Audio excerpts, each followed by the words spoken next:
me again, Charlie Robbie, and today's topic is HIV and AIDS. Let us start.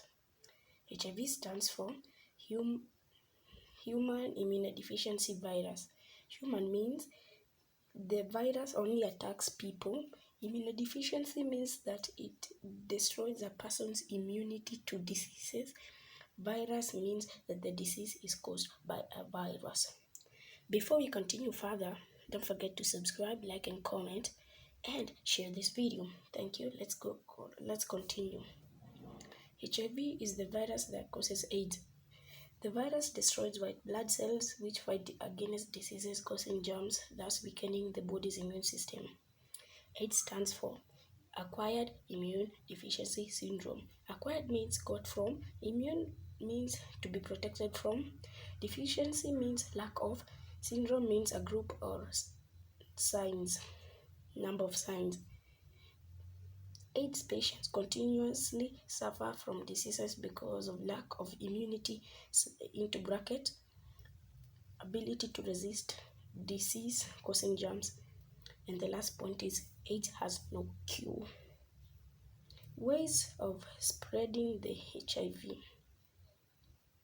Point 1. The HIV is transmitted from an infected person to a healthy person through bodily fluids. You know those. You can mention all of them. So I won't mention any of them. Behavior or ways in which body fluids that have HIV are transmitted from infected person to healthy person is called modes of HIV transmission. Modes of HIV transmission. HIV spreads in the following ways. Number 1,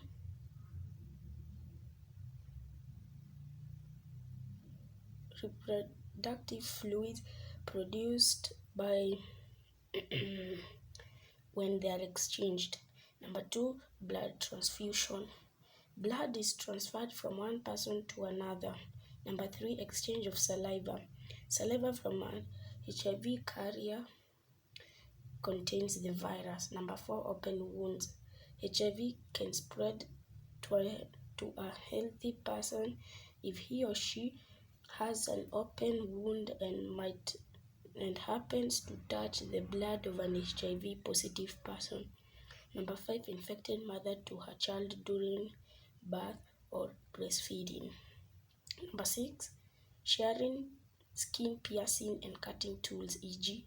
knives, surgical tools, nail cutters, shaving machines, ear piercing tools, injecting needles. If one cannot avoid sharing, the tools must be sterilized every time they are used, or into brackets sanitized. Sanitization refers to the process of making tools safe and clean by killing any disease-causing germ on the tool. And also it's used to sanitize hands. Ways of which HIV is not spread. Number 1, mosquito and other insect bites. Number 2, playing with infected people. Number 3, shaking hands or hugging. Number 4, sharing food utensils like cups, etc. Number 5, living with a HIV infected person or people. Number 6, sitting next to an infected HIV person. Number 7, swimming together. Number 8, being shaved or planted by an HIV infected person. Number 9, sharing toilet seats or bathrooms. Stages of HIV infections. There are 4 stages of HIV infection. They are: number 1, window period.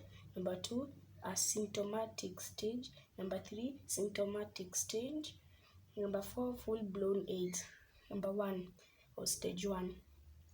There are no signs and symptoms of HIV in window period.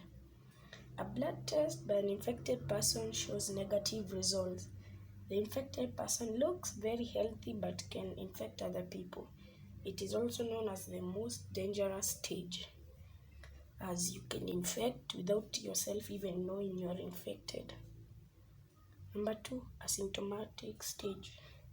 Asymptomatic stage is also known as incubation stage. Incubation period is the time between being infected with a disease and showing the first signs of the disease.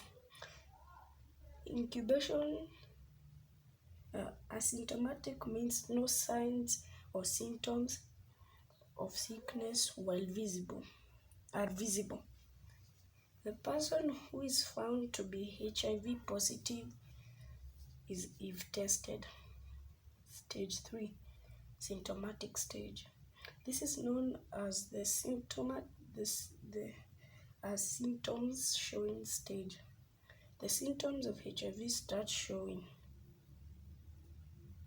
The patient shows the following signs. Roman 1, weight loss within a short time. Roman 2, fever lasting for a long time.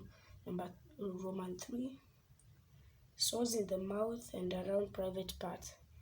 Roman 4, diarrhea. Roman 5, a dry cough. Roman 6, skin disease, e.g. rashes or sores.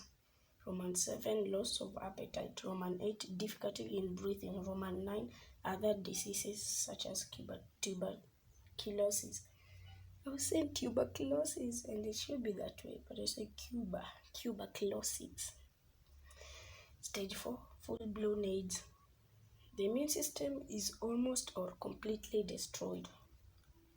The patient shows signs of very poor health like Roman 1, one cannot swallow food easily due to the open wounds in the mouth and throat. Roman 2, loss of weight, also known as unexpected weight loss, getting thinner and thinner. Roman 3, general tiredness and weakness. Roman 4, diarrhea that continues for almost a month. Roman 5, continuous fever and sweating at night. Roman 6, the patient easily catches other diseases due to the weakened immune system. These diseases are opportunistic infections or secondary infections. The opportunistic or secondary infections are the ones that kill AIDS victims. So it seems that HIV/AIDS is not killing. It's the time I noticed when our teacher was teaching us this. I noticed that HIV and AIDS isn't the one that is killing a patient, but it's the one that is weakening the body's immune system. But the secondary infections are the ones that kill. If the secondary infections didn't exist, like the person who couldn't be infected by those, HIV patients could live the entire lifespan. But they'll soon die because, sores in the mouth, they can't eat, they get thinner and thinner. How can you survive? Even getting injected those nutrients like calcium, whatever. Sometimes your body can reject that, and only once the nutrients are absorbed by the small intestine, and of which, let me say, it is cashy. So let's continue. Preventing HIV and AIDS. Cover all wounds, cuts, etc. Avoiding sharing, cutting, and piercing tools or instruments. Test blood use in transfusion to ensure it is HIV free. Use protective clothing, e.g. plastic gloves, especially when handling victim or accident victims. Abstain from sex. So let me see what will be the next talking. Like, we have already finished the HIV, and to summarize, we have known that HIV AIDS has no cure, that the secondary infections are the ones that kill the victim, and mosquito bites and other like mosquito bites. Sharing food with the HIV victim will not get you infected with the HIV virus. And there's 4 stages of HIV. The next topic will be plants. We will talk about the classification, green and non-green plants. Then the video after that will talk about flowering and non-flowering and external parts of a plant. Yeah.